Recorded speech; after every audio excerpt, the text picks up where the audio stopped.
OPM bikin warga kelaparan, TNI terobos zona terisolir dari jalur udara, usir KKB. Kelompok kriminal bersenjata, KKB, Organisasi Papua Merdeka, OPM, membuat warga di Kampung Oksop, Kabupaten Pegunungan Bintang, kelaparan. Pasalnya, 3 jembatan penghubung kampung tersebut dihancurkan oleh OPM. Prajurit TNI pun langsung melakukan langkah cepat dari udara untuk menyelamatkan warga yang terpencil tersebut.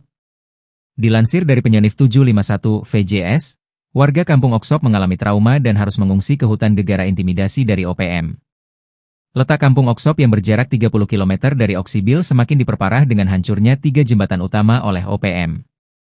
Situasi tersebut menyebabkan masyarakat di distrik Oksop semakin terisolir dan pengiriman bahan makanan dan logistik kebutuhan masyarakat sehari-hari tidak dapat dilaksanakan karena kondisi jembatan yang tidak memungkinkan dilewati kendaraan. Hingga akhirnya, Yonif 751 VJS menurunkan helikopter menerobos zona terisolir tersebut. Para prajurit TNI itu membawa makanan dan obat-obatan dari Koop Swasembada. Kedatangan mereka pun disambut antusias oleh warga. Salah satu tokoh masyarakat, Forban Kalakmabin bersyukur dan berterima kasih atas kedatangan para prajurit TNI tersebut. Kini berangsur-angsur masyarakat mulai kembali ke kampung asalnya. Masyarakat kini banyak yang mulai datang ke pos TNI di Kampung Oksop untuk berobat.